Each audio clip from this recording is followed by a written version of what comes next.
É com satisfação que daremos início à nossa aula, em que vou abordar com vocês uma temática extremamente ampla, a bioética, mas devido ao fato de estarmos inseridos em uma disciplina de metodologia científica, em que vocês estão trabalhando precisamente com dados, aprendendo a entendê-los, interpretá-los adequadamente para saber corretamente analisar um trabalho científico, vamos fazer um recorte da bioética no foco em captação desses dados, em guarda de dados até a fase posterior, que é a sua publicação.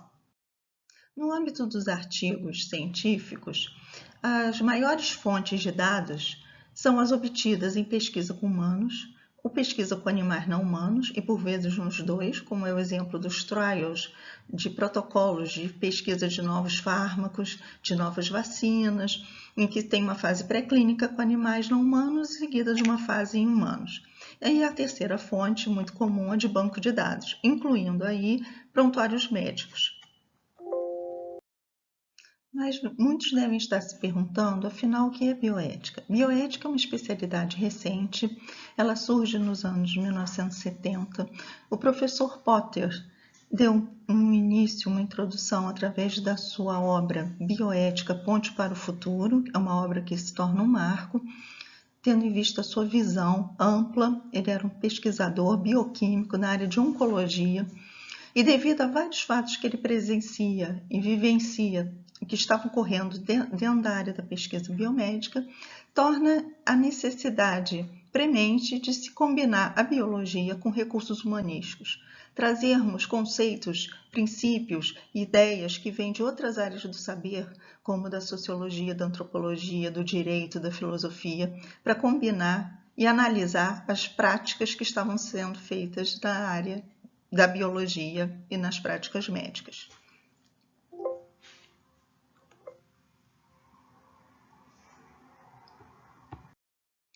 Portanto, poderíamos definir a bioética como uma corrente da filosofia moral que tem a preocupação com a análise de argumentos morais a favor e contra determinadas práticas humanas que afetam a qualidade de vida e bem-estar dos humanos, dos outros seres vivos e a qualidade de seus ambientes. Essa é uma visão ampla. A bioética, portanto, ela compreende todos esses fatores, ela abarca várias discussões e traz também dentro desse conceito já, desde o seu início de proposição, qualidade da vida e bem-estar de humanos, dos outros seres vivos e dos seus ambientes, se enquadra muito bem dentro do nosso conceito até atual, que é de uma saúde única, né? De uma preocupação de uma saúde única e que todos esses fatores se interagem. A Segunda Guerra Mundial ela foi um marco histórico para esse desenvolvimento da bioética. Médicos e pesquisadores nazistas, alinhados com o regime da época, passaram a utilizar sistematicamente prisioneiros de campos de concentração e experiências médicas. Por ocasião do julgamento de Nuremberg, no fim da Segunda Grande Guerra, em 1947, foi elaborado o Código de Nuremberg para nortear, a partir daí, pesquisas com seres humanos. Mas se criou um grande mal-estar entre pesquisadores por serem norteados, terem as suas ações, guiadas por um documento que foi elaborado em vigência de um julgamento por crimes envolvendo experiências médicas. Portanto, a Associação Médica Mundial, em 1964, se reúne em Helsinki, elaborando a Declaração de Helsinki, que foi a primeira versão neste ano e se tornou o documento mais importante a nível mundial para nortear pesquisa biomédica com seres humanos. Nós podemos pensar que essas digressões éticas elas ocorrem no período da guerra, em que já há uma ruptura moral muito intensa na sociedade.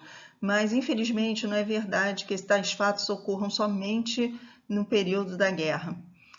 Outros fatos ocorreram na história da pesquisa biomédica.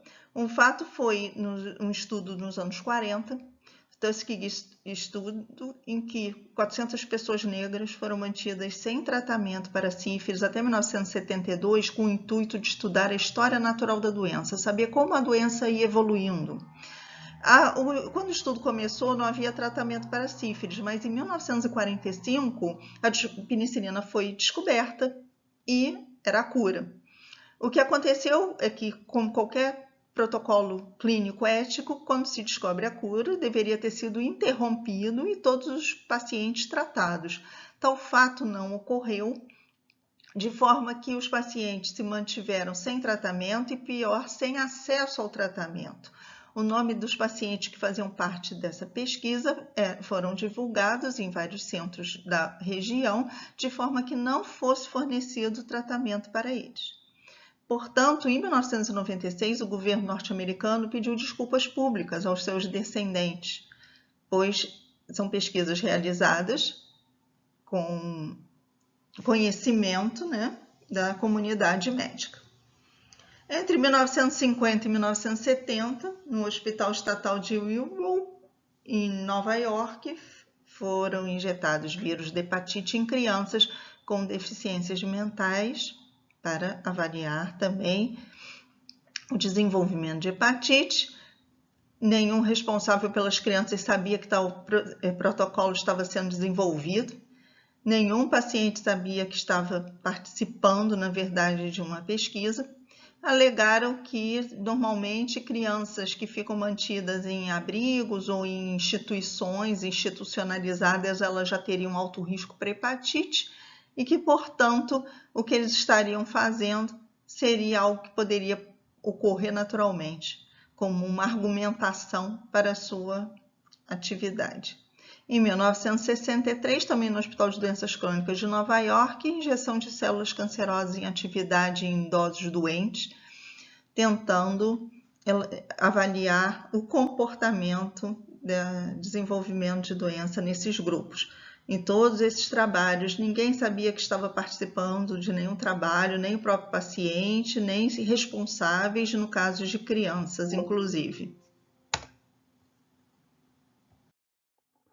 Devido a vários fatos que vinham ocorrendo no tocante à pesquisa na área biomédica em relação ao uso de seres humanos nessas pesquisas, o Senado americano propõe um grupo de trabalho para analisar e tentar melhorar essas práticas e proteger os sujeitos de pesquisa.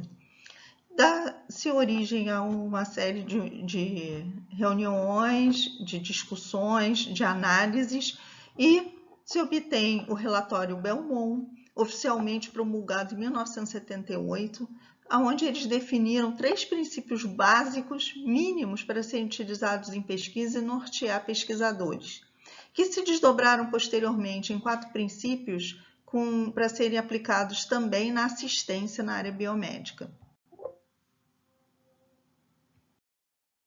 Portanto, a partir desse relatório Belmont, surge a corrente norte-americana, o principialismo, uma corrente da bioética definida por princípios e que facilitou a compreensão, uma compreensão do ponto de vista ético-moral de condutas frente ao paciente. Portanto, autonomia, beneficência, não maleficência e justiça consistiriam esses princípios. Autonomia consiste no respeito às pessoas, ou seja, no respeito à sua decisão, à sua vontade. A beneficência é uma ação realizada em benefício do outro e a não maleficência é não infligir dano intencionalmente. A prática médica muitas vezes pode até causar um dano, fazendo parte do próprio tratamento. Por exemplo, uma amputação de um membro para salvar o paciente de uma septicemia, por exemplo, é uma ação que é benéfica por um lado, mas que ela causou um dano, né? Mas é um dano que não foi intencional. Ele faz parte daquele procedimento. Agora, é diferente se causar um dano de uma forma intencional, para causar um malefício. E a justiça, que é o retorno de resultados da pesquisa ao participante.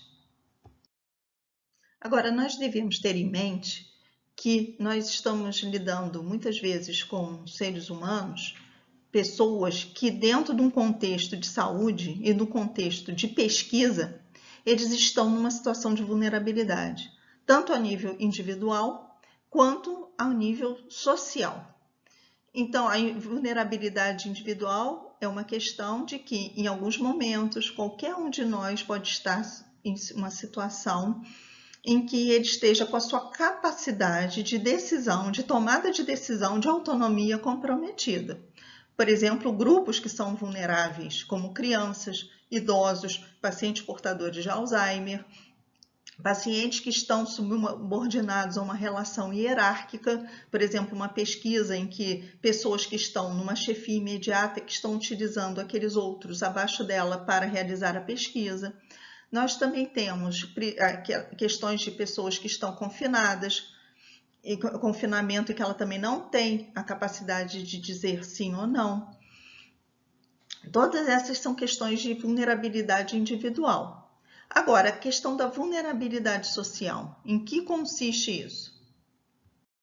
A vulnerabilidade social, um grande exemplo é o nosso próprio país, né? Países em desenvolvimento, países pobres, com uma população sem instrução adequada, com uma enorme dificuldade de entrar no sistema de saúde pública, muitas vezes essa população vê no fato de participar de uma pesquisa como uma chance de ingressar num próprio sistema, cujo acesso, se não fosse através dessa forma, seria muito difícil. E nós vamos pensar, mas muito bem, em que problema ético isso implica? Um problema em que essa questão da vulnerabilidade social acaba levando é que, em primeiro lugar, o paciente pode acabar não manifestando a sua autonomia de uma forma plena, tendo em vista de que ele quer entrar dentro daquele sistema e aceitando qualquer condição. A segunda é que ele já está dentro do sistema e também como paciente de uma rede cujo acesso já foi tão difícil, ele tem a receio de perder aquilo da onde ele já está inserido e já garante seu tratamento, também tendo dificuldade, às vezes, em dizer não para participar de determinadas pesquisas. E, em terceiro lugar, de um ponto de vista maior, macro, é o duplo padrão ético, dupla standard. O duplo standard é o quê? Por exemplo, trabalhos que são realizados em países pobres, em desenvolvimento, cuja estrutura de saúde já é também deficitária, esses trabalhos são realizados e protocolos de pesquisa que, por vezes, não foram nem autorizados no país de origem onde foi elaborado, ele passa a ser realizado em países onde tem uma legislação mais frágil, mais deficiente, ou então uma dependência de recursos que venham de outras fontes para manter atendimento e uma estrutura vigente. Então, essa questão levantada pode ser visualizada através de um trabalho, um caso que aconteceu na década de 90. Foi um trabalho que foi realizado no National Institute of Health, com custeio, né, do National Institute of Health, e foi avaliada a transmissão materno-fetal na África, Ásia e República Dominicana. E da época era com gestantes portadoras HIV. Nessa época já se sabia que o uso do AZT impedia a transmissão materno-fetal. E foi utilizado um protocolo de pesquisa nesses países em que se comparava a nova droga testada com placebo, ou seja, um grupo de gestantes não recebia nenhum medicamento. Portanto, a gestante ela já constitui um grupo a nível individual de extrema vulnerabilidade, uma gestante em países pobres, em desenvolvimento. E, além disso, elas ficaram desassistidas, não tiveram acesso a um tratamento já padrão, que é fornecer o AZT para que não houvesse a transmissão materno-fetal. Porque é mais fácil você comparar um determinado medicamento novo com placebo, do que você comparar com um remédio ou um medicamento que já existe. Portanto, isso muitas vezes é discutido, é uma discussão muito frequente sobre o uso de placebo. Em que situações se pode usar placebo em pesquisa, em que situações não pode. Quando você já tem um tratamento ouro, um tratamento padrão para uma determinada situação clínica, não pode ser suprimido por um determinado grupo naquele trabalho, para um braço do trabalho, você deixar de fornecer nenhum tratamento, colocando esse grupo no grupo placebo. Quando você não tem nenhum outro padrão ouro de tratamento ou doenças que ainda não tenha tratamento, você pode manter um grupo placebo. Tá? Então, quer dizer, até na construção de um desenho de estudo, todas essas questões éticas também têm que ser levadas em consideração. E a questão levantada é: padrões éticos diferenciados para protocolos de pesquisa são justificados em virtude de uma diversidade socioeconômica dos diversos países? Essa questão do duplo estándar? Infelizmente, existem defensores que argumentaram que não haveria desvio ético em se utilizar placebo em países pobres, ainda que existam tratamentos comprovadamente eficientes para as doenças em teste, desde que esses tratamentos não estejam disponíveis para a população de onde os sujeitos são recrutados. Nesse caso, estaria sendo oferecida ao menos uma chance de tratamento aos que fossem sorteados para integrar o grupo teste, sem que com isso estivesse aumentando o risco do que estão no grupo controle. Ou seja, isso é uma versão, né, uma interpretação completamente errônea, porque existem vários argumentos filosóficos, sociológicos e morais contra essa prática, porque falta de acesso a medicamentos é uma exclusão social dos países pobres e não uma desigualdade natural.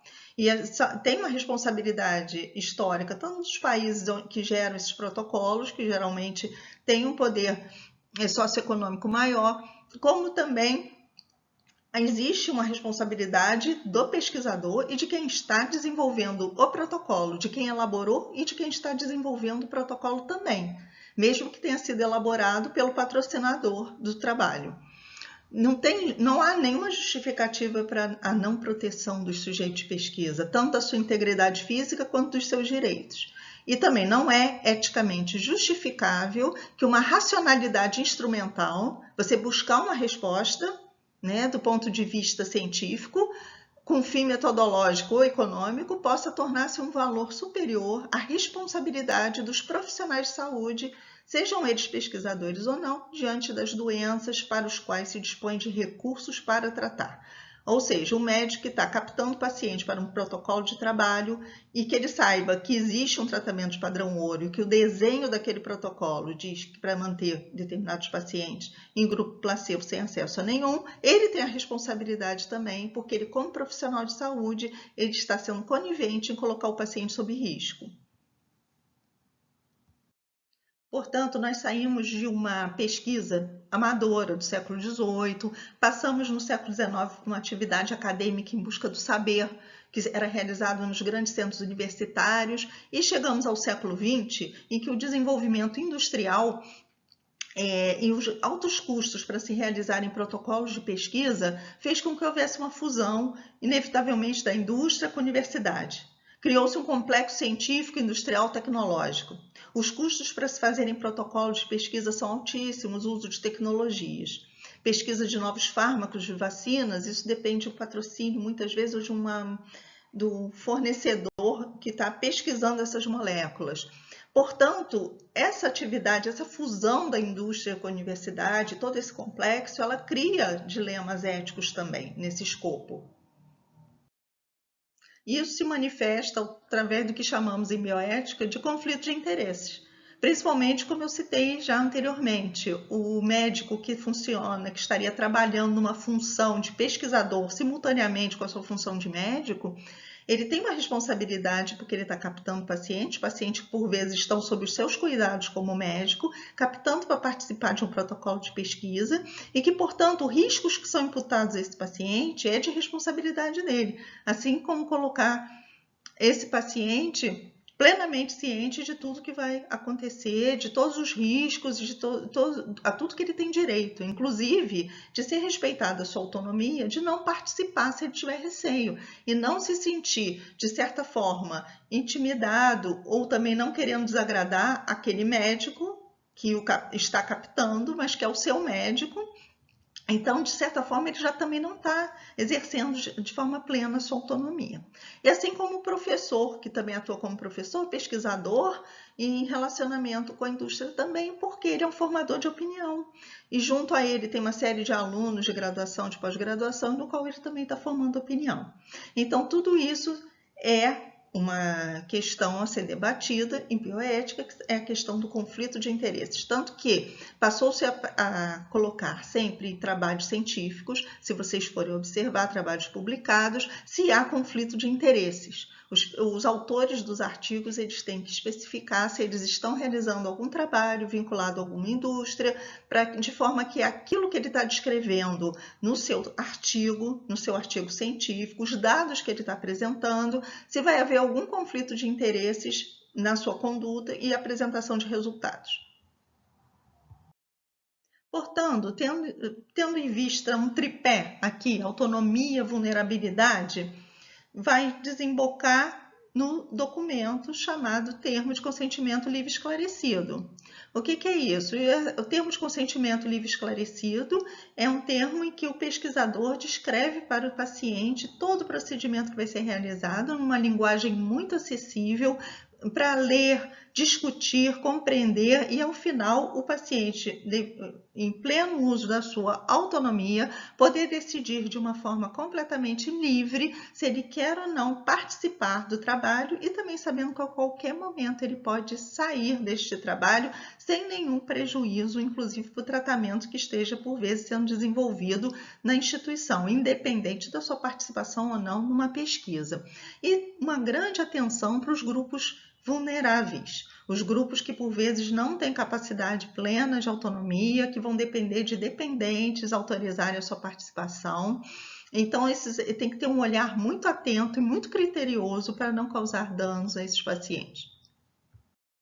Nesse slide eu exemplifico para vocês tudo o que deve constar num termo de consentimento livre esclarecido, desde a justificativa do trabalho, objetivos, procedimento, métodos, inclusive que quando tem grupo placebo, o paciente saber que ele pode ser conduzido para um grupo que receberia um comprimido sem nenhuma ação, todos os desconfortos, riscos, benefícios e acompanhamentos após o término de participar da pesquisa, a garantia e liberdade de se retirar ou recusar, e a manutenção do sigilo e da privacidade dos participantes durante todas as fases da pesquisa. Isso é fundamental, essa questão do sigilo, da guarda dos dados desses pacientes e dos participantes da pesquisa. A primeira resolução que norteia a pesquisa com seres humanos no Brasil, ela data de 1996. Até este ano nós não tínhamos nenhuma resolução norteando a pesquisa.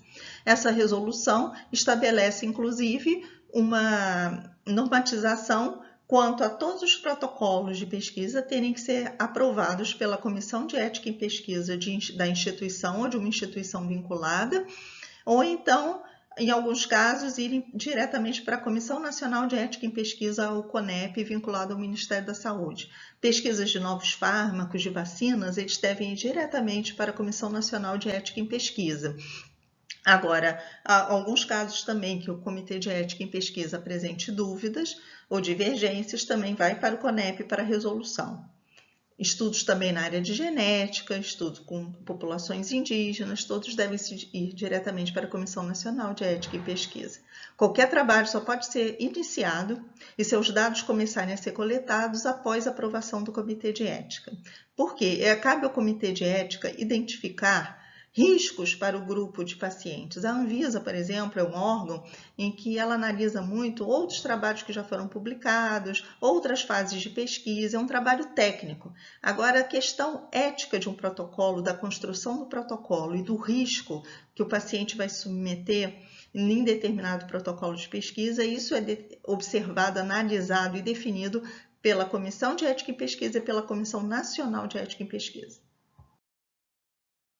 Muito bem, após conversarmos sobre como é o procedimento para coletar dados, né, em que constitui aquela fase de se coletar pacientes e trabalhar nessa obtenção de todos esses dados, vamos chegar propriamente à questão de questões éticas envolvendo os bancos de dados. Pois bem, na pesquisa na área biomédica é muito comum trabalharmos com dados secundários. O que é isto? São aqueles obtidos de registros e foram coletados para outras finalidades que não a da pesquisa que você está querendo fazer agora. Por exemplo, esses dados podem estar contidos em registros que foram feitos pelo IBGE, no DataSUS, banco de dados de serviços hospitalares, de clínicas de universidades, dados que constituem a avaliação do próprio serviço, dados de pesquisas prévias sobre o assunto que foram feitos em outra instituição, ou na mesma que você está, mas feitas em outro serviço ou por outros pesquisadores, e uma fonte muito comum, muito usada, é o prontuário médico. Fichas epidemiológicas também são fontes desses dados. Muitas vezes os pesquisadores têm a impressão de que se trabalhar com dados, ao invés de trabalhar com pacientes, que haveria menos questões éticas envolvidas, que seria mais fácil, digamos assim. Mas não, quando você trabalha com dados, temos que lembrar que os dados provêm de pacientes, provêm de pessoas, de seres humanos. Então, as questões éticas, elas estão também embutidas na questão dos dados. Para cada pesquisa, nós devemos analisar o protocolo, tendo em mente, pelo menos, aquelas questões propostas básicas do principialismo, assim como de outros referenciais da bioética que se somam, além do principialismo, avaliar se está dentro do protocolo proposto, mesmo que seja trabalhando com um banco de dados, se ele está dentro da regulamentação brasileira ou da Declaração de Helsinki, que é o documento internacional, né, que rege também a pesquisa biomédica, assim como também algumas questões do Código de Ética Médica que são concernentes, por exemplo, a prontuários médicos, que o Código de Ética Médica tem uma parte específica de responsabilidade do médico em assistência e pesquisa quanto ao uso de prontuários. Então, questões técnicas também do protocolo, se proposição, adequação do método de investigação, se a coleta do banco de dados foi obtida de forma ética. Então, nós devemos ver, primeiramente, se o paciente forneceu aqueles dados para uma determinada finalidade e se ele aceitou fornecê-los para aquela finalidade específica que é o trabalho. Por exemplo, quando o paciente entra num hospital, ele está fornecendo dados para o seu tratamento e não com a finalidade para uma pesquisa. Portanto, quando vai se obter a autorização deste, é para utilização dos dados numa determinada pesquisa, num determinado protocolo e tendo que dizer o que aquele protocolo pretende, que tipo de dados ele quer utilizar, o que ele está investigando. Porque em outra situação, o paciente pode não aceitar, ele tem o direito, a autonomia de dizer que não quer participar nem fornecer dados para aquele tipo de pesquisa.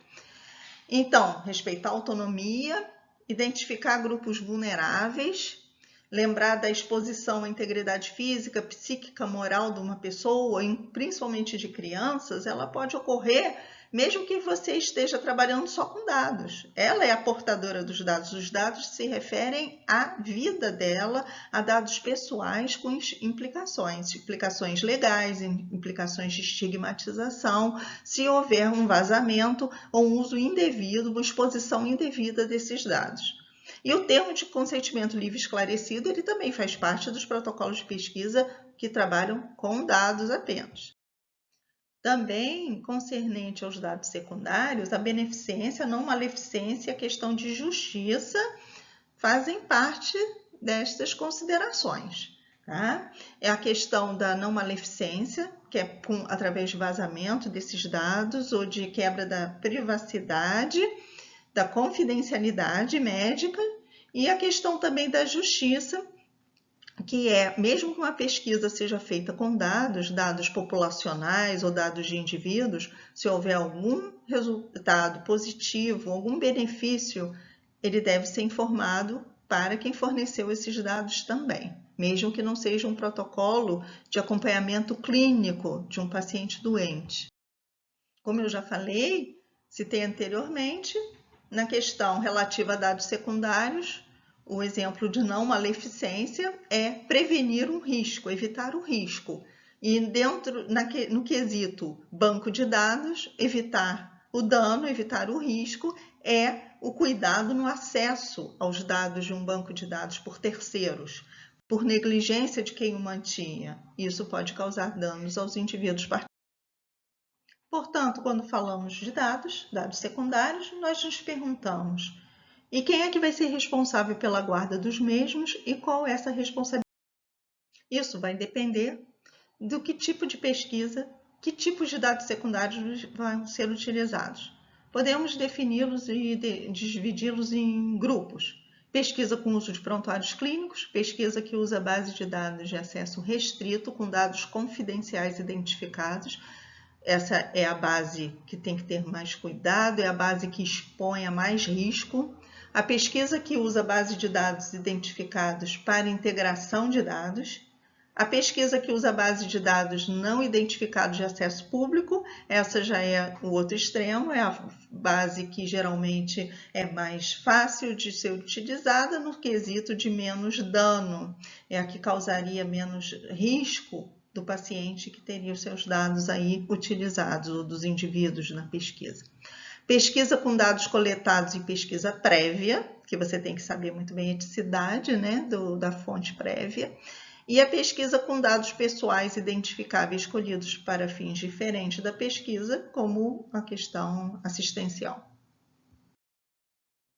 Portanto, um projeto que vá para o Comitê de Ética em Pesquisa utilizando dados secundários deve ser elaborado como os demais, com consentimento do paciente e de uma forma bem nítida quais as informações que vão ser obtidas do prontuário, explicitadas de forma clara, porque para isso vai poder o Comitê de Ética, por exemplo, determinar o risco desse tipo de trabalho. Por exemplo, tem trabalhos que vão coletar informações que, inclusive, são passíveis de punição pela lei, como, por exemplo, o uso de drogas ilícitas, aborto e várias questões sensíveis. Então, um tipo de trabalho que vai coletar e trabalhar com dados de pacientes, dados que foram fornecidos em confiança, no sentido da confidencialidade para o médico assistente, isso tem que ter muito cuidado e são trabalhos com exposição maior e com maior risco de dano, caso não haja uma guarda adequada desses dados.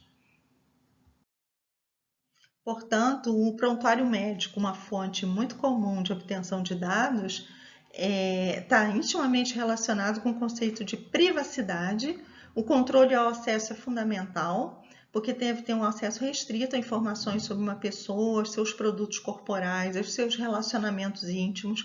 Uma perda de privacidade, ela pode depender não apenas do tipo ou do grau de acesso, mas também de quem tem esse acesso. Através de que meios, a que aspectos específicos de uma pessoa.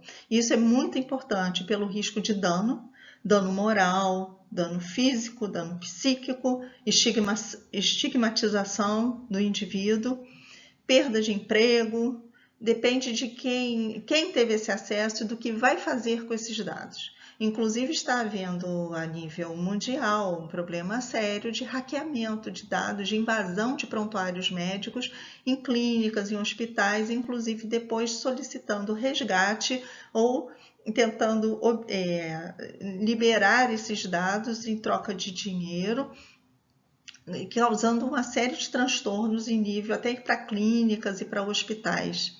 Então, é um assunto muito sério e com alto risco de dano. E respeitar a autonomia também dos dados. Os direitos de privacidade são pretensões válidas contra o acesso desautorizado, que tem sua base no direito de autorizar ou negar acesso. O paciente tem esse direito.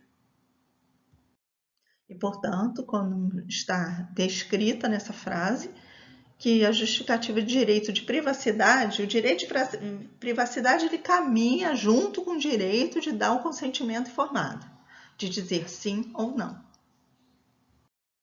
Portanto, mais uma vez, esse slide ressalta problemas éticos decorrentes de acesso indevido ao prontuário médico e consequências a nível pessoal e também de grupos.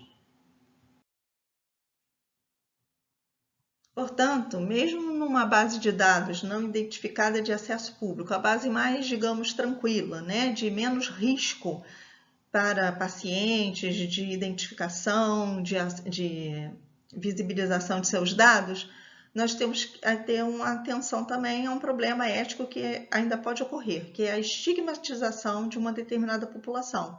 Se você associa que determinada população está ligada a uma determinada doença contagiosa, se você coloca também ligada a uma questão maior de violência, isso às vezes é um trabalho que está trabalhando com um grupo, com dados, mas que pode levar à estigmatização de uma população.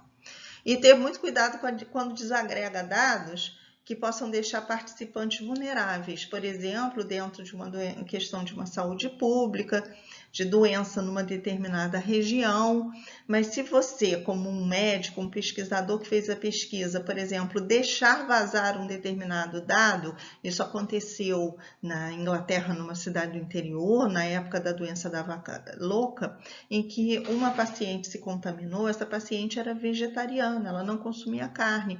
Então, inclusive num debate na mídia, se colocou essa questão, só que não estava se dando o nome da paciente, não estava contando quem era a paciente, mas o fato é que numa cidade, numa comunidade muito pequena, entre pessoas que tiveram a doença, logo outras pessoas próximas passaram a identificar que estava falando de uma determinada pessoa. Quer dizer, a sua identidade, de uma certa forma indireta, acabou sendo percebida por um grupo que tinha conhecimento com a desagregação de dados.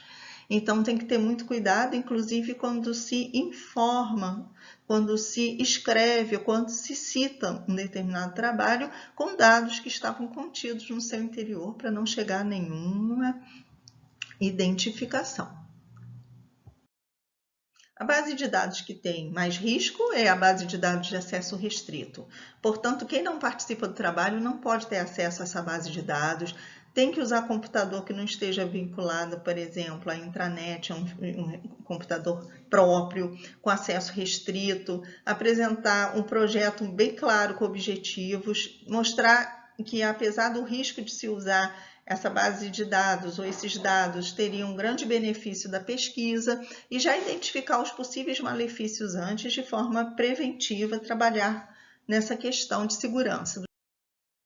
O Canadá adota uma estratégia interessante para trabalhar com um banco de dados de acesso restrito, no qual existiriam centrais de relacionamento de dados que iriam pegar esses dados nos bancos de dados e o que o pesquisador quiser, eles já os fornecem de uma forma não identificada.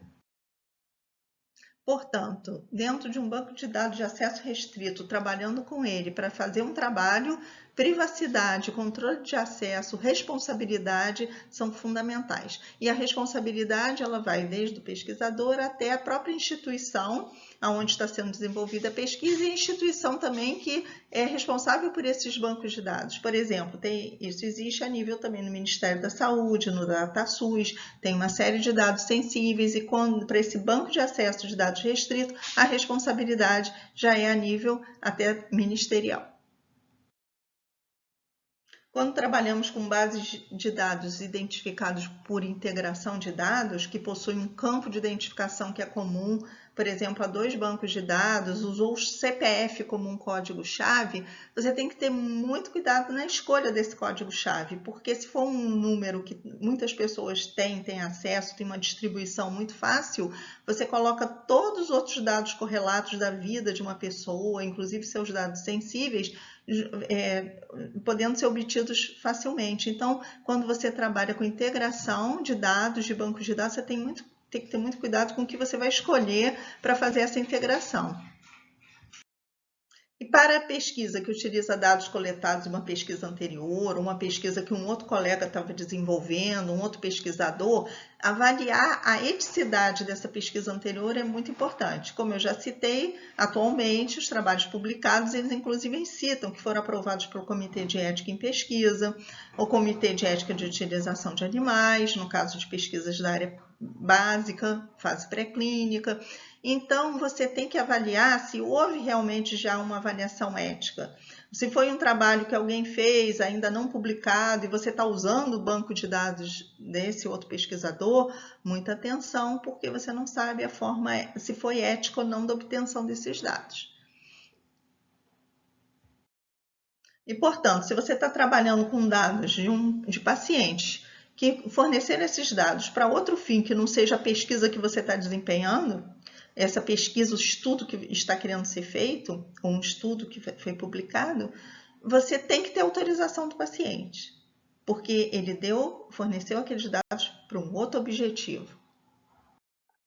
Portanto, muitas vezes vem a pergunta, e no caso de trabalhos retrospectivos, em que vão ser analisados um número significativo de prontuários, e que vai ser impossível pedir autorização para todos esses pacientes, muitas vezes alguns já faleceram, não temos mais o endereço correto, atualizado, como fazer? Não vai dar para realizar o trabalho?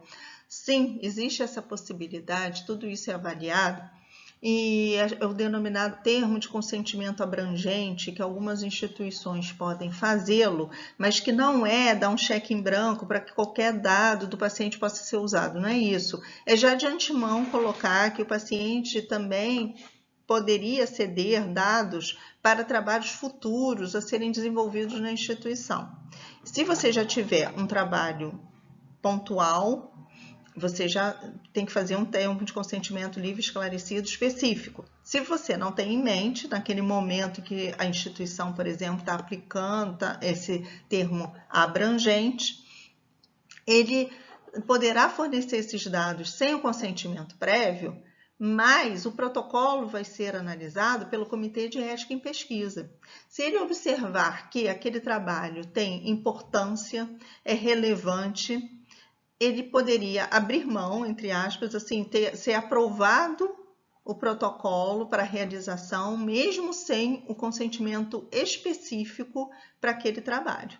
Agora, para trabalhos que tenham mais baixo risco, trabalhos que têm alto risco, trabalhos que têm alto risco de dano ao paciente, ele tem que ter, aí sim, o consentimento. Então, todas essas condições, elas são analisadas pelo Comitê de Ética em Pesquisa, existem considerações que podem ser feitas, e agora, a qualquer momento, mesmo quando se aplica esse termo de consentimento abrangente nas instituições, elas devem deixar claro para o paciente quanto à guarda dos dados, como é que é feita, de quem é a responsabilidade, e que, se for um trabalho mais específico, ele poderá ser contactado. Se for um trabalho que tenha menor risco, eles poderiam utilizar os dados. Então, tudo isso tem que ficar de uma forma muito clara. Não é só dar um papel também para o paciente assinar, dizendo, você consente que sejam utilizados seus dados para qualquer trabalho. Não é assim também. Tá? E, de qualquer forma, como eu falei, tem que ser feito o protocolo, e esse protocolo ir para o Comitê de Ética em Pesquisa, que com um olhar mais específico e treinado, ele vai identificar trabalhos que teriam maior risco, maior dano para o paciente ou não. Trabalhos que são invasivos, aí também tem que ter especificamente essa questão de autorização.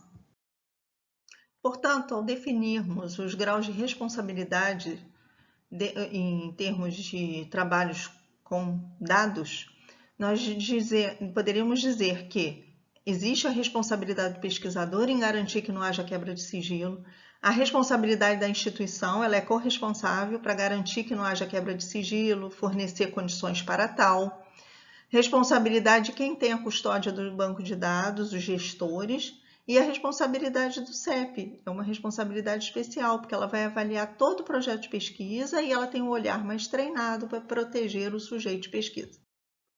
Eu queria demonstrar para vocês um trabalho, esse slide está em inglês de uma forma proposital, porque para ficar mais claro para vocês é o impacto de um trabalho em termos de estigmatização, tá? De um grupo social, um grupo racial, e que foi publicado na revista Circulation, que é uma revista de impacto, alto impacto na área de cardiologia.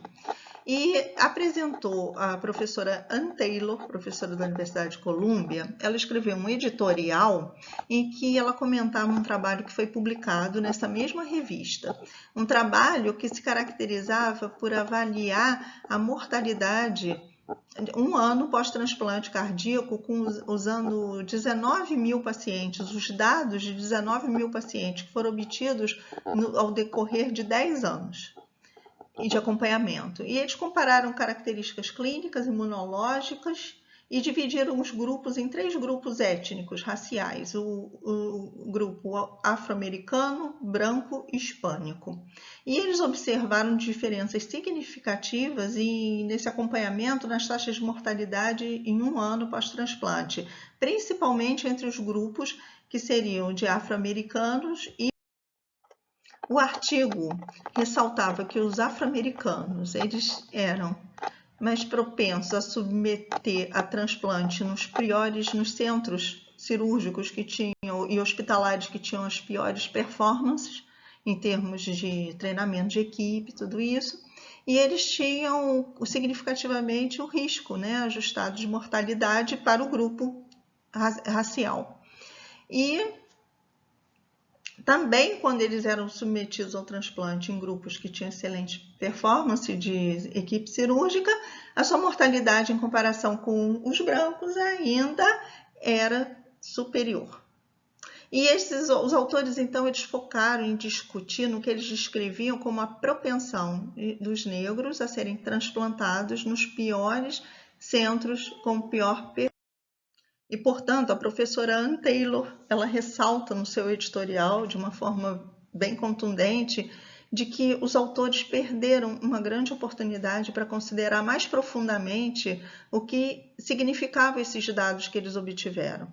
E ela criticava a forma como eles usaram na língua inglesa, né, a palavra propensão, se referindo a esse grupo, que pelo grupo, o dicionário Oxford indica uma inclinação natural dos afro-americanos escolherem os piores centros para realizarem o transplante, e que é desta forma que foi conduzida a discussão em cima desses dados no artigo, e isso desencorajava a se entender mais profundamente esse problema. O problema não é a propensão racial, o problema é toda uma estrutura, né, social que leva a esse desempenho e não exclusivamente ligado ao paciente em si. E devemos também considerar que num país em que não existe uma fila única para transplante, o tipo de impacto que um artigo científico desse, de uma revista de alto impacto no meio, pode ocasionar para esse determinado grupo. Um país que você não tem uma fila única de transplante e que você tem que decidir para quem aquele órgão ou aquele coração vai, por exemplo, ele muitas vezes pode ser direcionado para o grupo que tem o melhor resultado. Né? Então a gente vê o impacto de, mesmo quando trabalhamos com grupos, o impacto que o nosso trabalho, o nosso resultado e até a forma como ele é escrita pode ter sobre determinadas comunidades e riscos e estigmatização. Eu trouxe para vocês, para ilustrar, um outro exemplo, que foi o projeto Genoma, realizado no Reino Unido de 2012 a 2014. Eles criaram um comitê de ética assessorando todo esse projeto na questão de governança de dados, fizeram um controle ao acesso de dados, somente os médicos assistentes do Sistema Nacional de Saúde, em inglês, que catalisa, que traz esses pacientes para o projeto, é que teriam acesso, e eles procuraram incorporar a esse desenho interesses públicos e privados de uma forma mais equilibrada. Além do interesse de cunho científico, relacionado especificamente aos aspectos biológicos do estudo do projeto Genoma, havia todo o interesse de desenvolvimento de biotecnologias também inerentes a se conseguir pôr em prática esses estudos. Esses cuidados que eles tiveram criando um conselho de ética para tocar esse projeto, né, do genoma, junto com todos que estavam trabalhando com a parte estatística e de delineamento do projeto, é consequência já de uma experiência prévia que eles tiveram anteriormente e que houve uma falha nessa questão do controle ao acesso dos dados. O primeiro projeto de genoma humano que eles desenvolveram no Reino Unido, de 1999 até 2004, eles permitiam acesso público aos dados, eles pensavam que não haveria risco de identificação, mas ocorreu. Participantes masculinos podiam ser identificados através de uma mutação no cromossoma Y.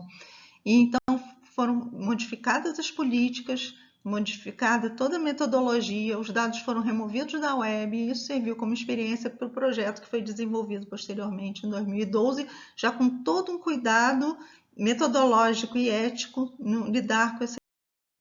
Muito bem, nós já falamos então como os dados são captados, de onde que os dados vêm, esses dados que são utilizados em trabalhos científicos.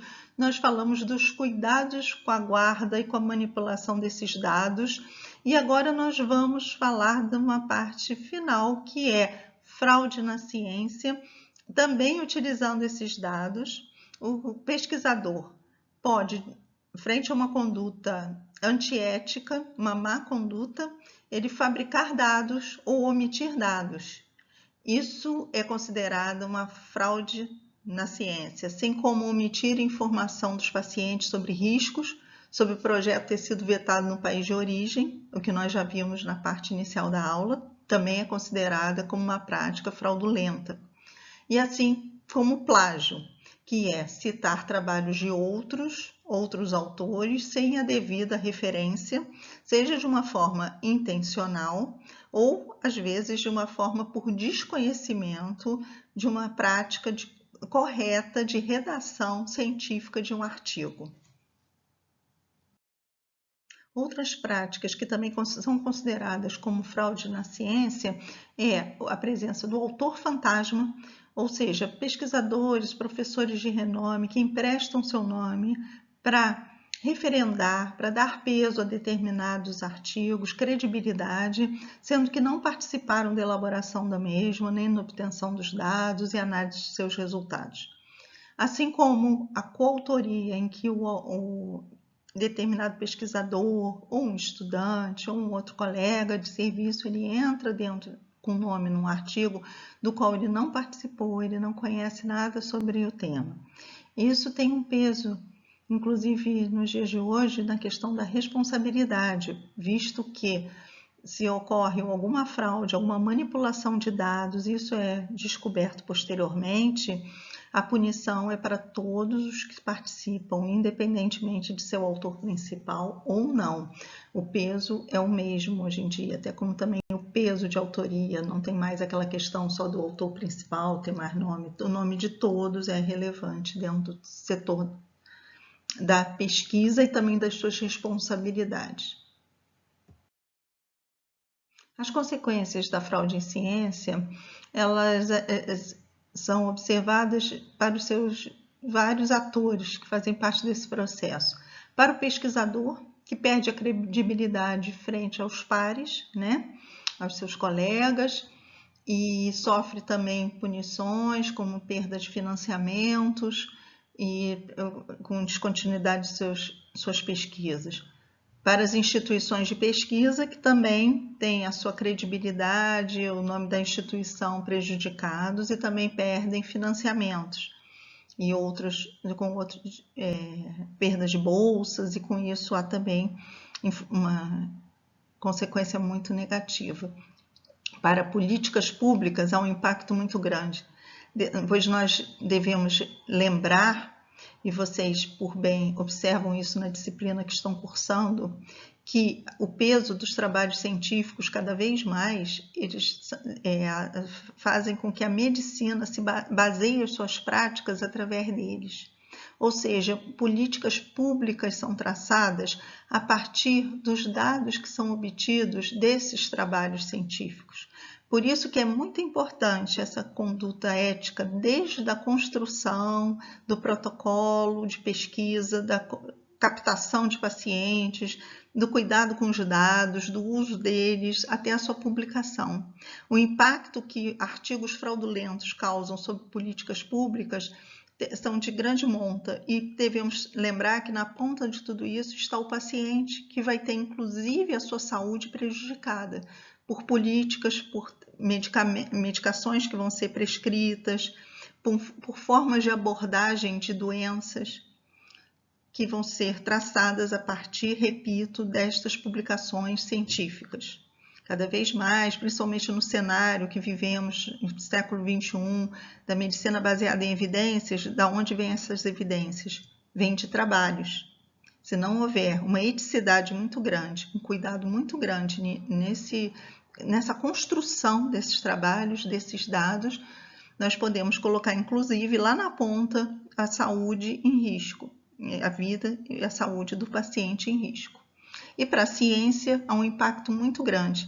Recentemente, durante toda a pandemia, nós vimos um embate muito grande, inclusive entre terapêuticas a ser adotadas, fake news, todas essas questões em que se deixa, por vezes, a população também meio perdida, com receio, com desconfiança. Então, se de dentro da própria construção científica, dos seus atores, seus participantes, seus pesquisadores, não houver uma atitude muito ética, muito correta na construção de todos esses passos, a credibilidade da própria ciência fica afetada. Há um impacto negativo para todos os atores, inclusive o paciente. E, portanto, quais seriam formas de diminuir essas más práticas em ciência? No tocante, no relativo à fraude na ciência, o ensino de ética, uma discussão clara sobre o problema, aberta, conscientização. Isso começa desde o início do aluno também fazendo seu trabalho da faculdade, aquela questão do trabalho, fazer uma cópia do que está na internet, sem parar para refletir, para analisar. É um processo de aprendizado, é um processo de exercício. Ter conscientização de que isso tem um efeito deletério, inclusive para a própria formação, para a sua prática profissional futura. A questão da punição, com sanções morais e legais. Pesquisador que incorre numa má prática, numa fraude num artigo, seja de manipulação, omissão de dados ou até o plágio, ele depois sofre punições, a moral e a legal, né? Perdendo financiamentos, como eu já falei, perdendo às vezes posições, cargos, e a sanção moral que é dos seus próprios pares, né? Frente aos seus colegas, ele entra num processo de descrédito. E quanto ao plágio, mais uma vez também o ensino da ética, a discussão clara do problema, mas também não adianta só punir. Existem softwares caça-plágio que são utilizados para detectar plágio em trabalhos científicos, em teses, em dissertações, mas também ter a conscientização de tudo isso que nós conversamos, do impacto que um artigo mal produzido ou plagiado tem sobre todo um contínuo que chega até ao impacto em políticas de saúde. E, a nível do plágio, as oficinas de escrita são muito importantes, porque por vezes o plágio pode ser intencional, mas também pode ser por um desconhecimento na forma do escrever correto, de como citar, de como fazer a citação, de que ele deve entender o que ele está lendo, transformar nas suas próprias palavras. Se for citar ipsilíteres, ele realmente tem que citar a autoria, ano. Então, tem toda uma técnica também para a escrita. Então, uma oficina de escrita com esses ensinamentos também é muito importante como uma forma de diminuir uma prática científica. E, portanto, existem algumas medidas que são consideradas como as boas práticas científicas.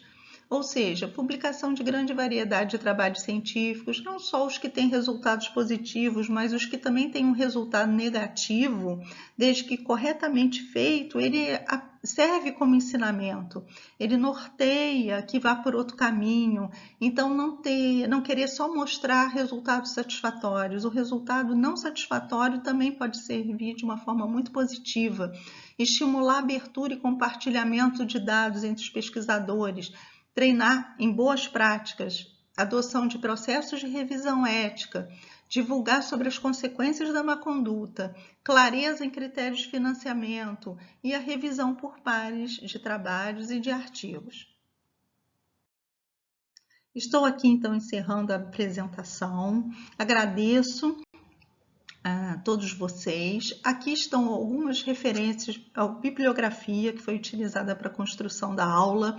Artigos fundamentais estão disponíveis no AVA para que vocês possam consultar e ter como base, principalmente o material do Council for International Organizations of Medical Science, que é o CIOMS, que é feito junto com o OMS, e eu citei muito naquele material todo ali da guarda de dados, né, nas questões éticas em bancos de dados. Ele define muito bem trabalhos de alto risco, de baixo risco, e um artigo que escrevi sobre as questões éticas em pesquisa, que traz um resumo e uma aplicação prática desses dados contidos no CIOMS, também estão disponíveis para vocês, e assim como um artigo Fraude em Ciência, Onde Estamos, que é um artigo muito interessante, apesar de ser de 2007, ele traz uma revisão, inclusive mostrando fraude na ciência historicamente, envolvendo inclusive autores conhecidos, renomados e as suas consequências. Eu acho que é muito interessante para o conhecimento e para a análise de vocês. Agradeço então a atenção e um grande abraço a todos.